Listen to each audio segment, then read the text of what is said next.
생명안전연구소의 록신입니다. 오늘 우리는 사고에 대해서 말하려는 게 아니에요. 이건 필연에 대한 이야기입니다.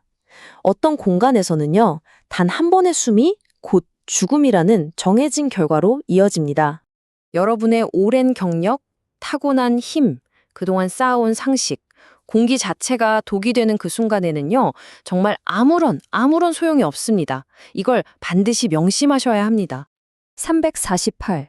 이게 무슨 숫자인지 아십니까?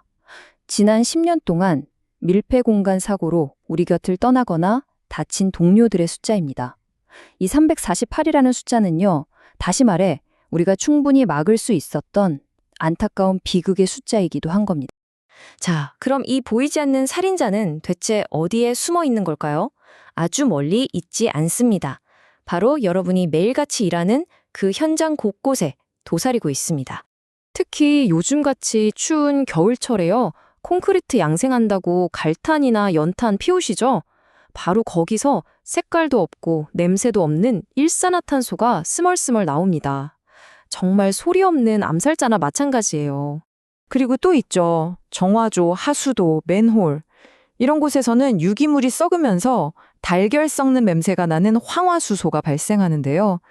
이게 정말 무서운 게 뭐냐면 농도가 아주 높아지면 우리 코의 후각신경을 마비시켜버려요. 그래서 위험한 줄도 모르고 그냥 쓰러지는 겁니다. 그런데 위험이라는 게 꼭 해로운 가스가 더해져야만 생기는 게 아닙니다. 반대로 우리에게 꼭 필요한 게 없어지는 것, 그것도 정말 치명적입니다. 자, 이 표를 한번 보십시오. 공기 중에 산소 농도가 떨어지면 우리 몸이 얼마나 무섭게 망가지는지 보여줍니다. 18%가 마지노선이에요. 그 밑으로 떨어지기 시작하면 두통이 오고 어지럽고 몸을 가눌 수가 없게 됩니다. 그러다 8% 아래로 가면 8분 안에 사망이에요. 6% 미만? 이건 뭐 생각할 시간도 없습니다. 그냥 단 한 번 숨 쉬는 순간 바로 의식을 잃고 몇 분 안에 사망하는 겁니다. 에이, 한 번인데 괜찮겠지 하는 생각 절대로 통하지 않습니다. 그리고 이 위험이 뭐 어느 특정 업종에만 있는 게 아닙니다. 물론 이 그래프를 보면 건설업이 전체 질식 사망의 40% 이상으로 가장 높긴 해요. 하지만 제조업, 서비스업, 어디서든 똑같은 비극이 일어나고 있다는 걸 보여주죠. 그러니까 밀폐 공간은 우리 일터 어디에나 있다는 사실 절대로 잊으면 안 됩니다. 자, 그럼 가장 중요한 얘기입니다. 어떻게 하면 여기서 살아남을 수 있을까? 여기에는요, 어떤 타협도 있을 수 없는 3가지 생존 원칙이 있습니다. 이건 그냥 머릿속에 통째로 새겨 넣으셔야 합니다. 환기, 측정, 보호구, 이 3가지. 이건 그냥 이렇게 하면 좋습니다 하는 권장사항이 절대 아닙니다. 우리 목숨을 지키는 철칙이에요. 하나씩 똑똑히 짚어보겠습니다. 첫째, 환기입니다. 작업 전, 작업 중, 작업이 끝난 후에도 계속해서 송풍기 같은 장비로 신선한 공기를 강제로 불어넣어야 합니다. 오염된 공기는 밖으로 빼내고요. 그냥 문 좀 열어놓는 식의 자연 환기? 그걸로는 어림도 없습니다. 택도 없어요. 둘째, 측정입니다.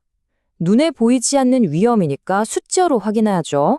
사람이 들어가기 전에 반드시 검교정이 제대로 된 가스 농도 측정기로 산소 농도 그리고 일산화탄소나 황화수소 같은 유해가스 농도를 직접 재봐야 합니다.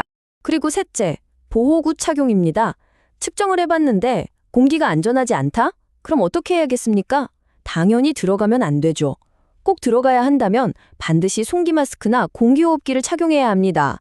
우리가 흔히 쓰는 그런 방진 마스크는요, 이런 상황에선 그냥 종이 한 장하고 다를 바가 없습니다. 아무 소용 없어요. 자, 이제 어쩌면 가장 안타깝고 비극적인 실수에 대해서 이야기해야겠습니다. 바로 섣부른 구조 시도입니다. 눈앞에서 동료가 쓰러졌습니다. 여러분이라면 어떻게 하시겠습니까? 아마 반사적으로 구해야 한다 하고 뛰어들어가고 싶을 겁니다. 그게 사람 마음이죠. 하지만 바로 그 본능이 당신마저 죽음으로 끌고 들어갈 겁니다. 밀폐 공간 사망자의 상당수가 처음 쓰러진 사람이 아니라 그 사람을 구하러 들어갔던 동료들이라는 사실 알고 계셨습니까?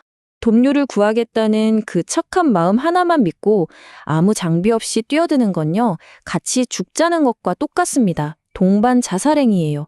절대로 보호 장비 없이는 들어가지 마십시오. 가장 먼저 해야 할 일은 119에 신고해서 전문가를 부르는 겁니다. 그리고 나서 안전장비를 완벽하게 갖춘 사람만이 구조를 시작할 수 있는 겁니다. 결국 이 모든 절차들 귀찮다고 생각하면 안 됩니다. 이건 하루 일 무사히 마치고 사랑하는 가족들 곁으로 돌아가기 위한 우리 프로 작업자들의 가장 기본적인 도구입니다. 사고는 나 지금 간다 하고 예고하고 오지 않잖아요. 그래서 장비는 항상 작업 전에 미리 준비되어 있어야 합니다. 그런데 장비가 없어서 이런 말 하시는 분들 계시죠? 도움이 필요하다면 방법이 다 있습니다. 정부에서 원콜 서비스라는 걸 무료로 운영하고 있습니다. 이 번호 1644-8595 여기로 전화만 하세요. 그럼 가스 농도 측정기부터 환기팬, 안전교육까지 전부 다 공짜로 지원해 줍니다. 이제 몰라서 못했다, 장비가 없어서 못했다 이런 변명 통하지 않습니다. 자, 마지막으로 묻겠습니다. 당신의 생명, 그리고 당신 동료의 생명, 그 무엇과 바꾸시겠습니까? 바꿀 수 있는 건 아무것도 없습니다. 그러니 작업 전 반드시 확인하십시오. 공기를 확인하고 규칙을 지키십시오. 그래서 당신과 당신의 동료들 모두가 오늘 하루도 안전하게 집으로 돌아갈 수 있도록 말입니다.